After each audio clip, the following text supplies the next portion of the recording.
ओम नमो भगवते वासुदेवाय नमो नमः। जय श्री कृष्णा। ओम नमः शिवाय। आप सभी का सनातन धर्मसार चैनल की तरफ से बहुत बहुत स्वागत है। आज की वीडियो में हम सभी कार्तिक मास महात्म की कथा के 31वें अध्याय का श्रवण करेंगे। तो चलिए श्री विष्णु भगवान का ध्यान करते हुए इस पुण्यकारी कथा का प्रारंभ करते हैं। कार्तिक मास महात्म का यह 31वां अध्याय बतलाया भगवान ने प्रभु स्मरण का सरल उपाय। भगवान श्री कृष्ण ने कहा, पूर्व काल में अवंतीपुरी अर्थात उज्जैन में धनेश्वर नामक एक ब्राह्मण रहता था। वह रस, चमड़ा और कंबल आदि का व्यापार करता था। वह वैश्यगामी और मद्यपान आदि बुरे कर्मों में संलिप्त रहता था। चूंकि वह रात दिन पाप में रत रहता था, इसलिए वह व्यापार करने नगर नगर घूमता था।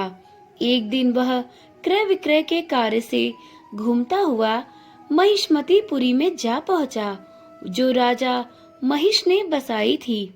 वहां पाप नाशिनी नर्मदा नदी सदैव शोभा पाती है।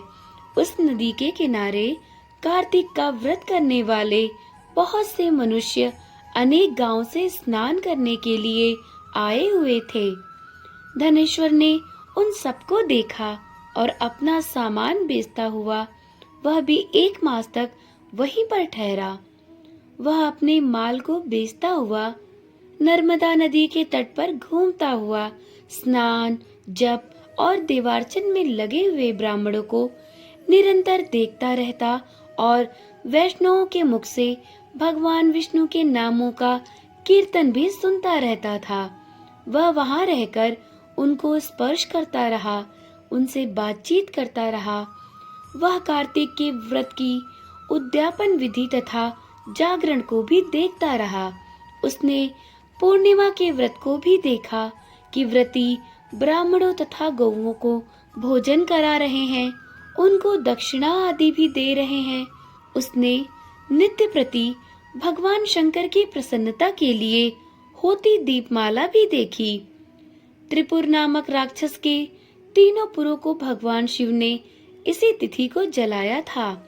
इसलिए शिव जी के भक्त इस तिथि को दीप उत्सव मनाते हैं।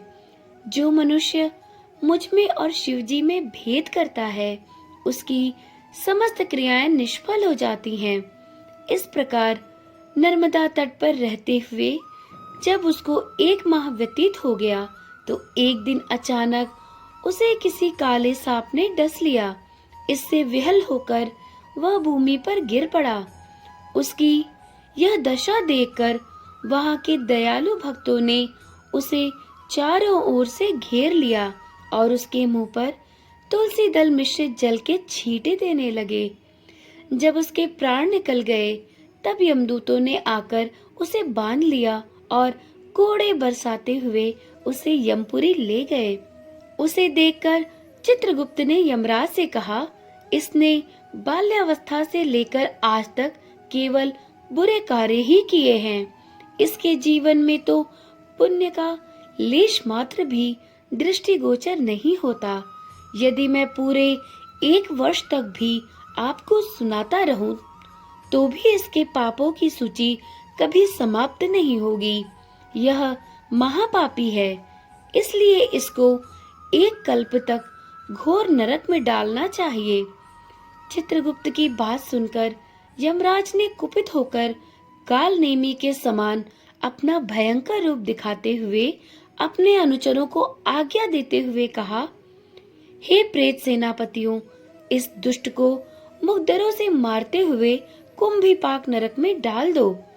सेनापतियों ने मुकदरों से उसका सिर फोड़ते हुए कुंभीपाक नरक में ले जाकर खौलते हुए तेल के कढ़ाई में उसे डाल दिया। प्रेत सेनापतियों ने उसे जैसे ही तेल के कढ़ाई में डाला, वैसे ही वहां का कुंड शीतल हो गया। ठीक उसी प्रकार जिस प्रकार पूर्व काल में प्रहलाद जी को डालने से दैत्यों की जलाई हुई आग ठंडी हो गई थी। यह विचित्र घटना देखकर प्रेत सेनापति यमराज के पास गए और उनसे यह सारा वृतांत कह सुनाया। सारी बात सुनकर यमराज भी आश्चर्यचकित हो गए और इस विषय में पूछताछ करने लगे।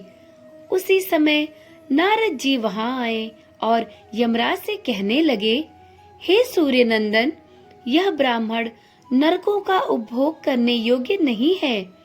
जो मनुष्य पुण्य कर्म करने वाले लोगों का दर्शन, स्पर्श और उनके साथ वार्तालाप भी करता है, वह उनके पुण्य का 6वां अंश प्राप्त कर लेता है। यह धनेश्वर तो 1 मास तक श्री हरि के कार्तिक व्रत का अनुष्ठान करने वाले असंख्य मनुष्यों के संपर्क में रहा है, अतः यह उन सबके पुण्यांश का भागी हुआ है। इसको अनिच्छा से पुण्य प्राप्त हुआ है, इसलिए यह यक्ष की योनि में रहे और पाप भोग के रूप में सब नरक का दर्शन मात्र करके ही यम यातना से मुक्त हो जाए।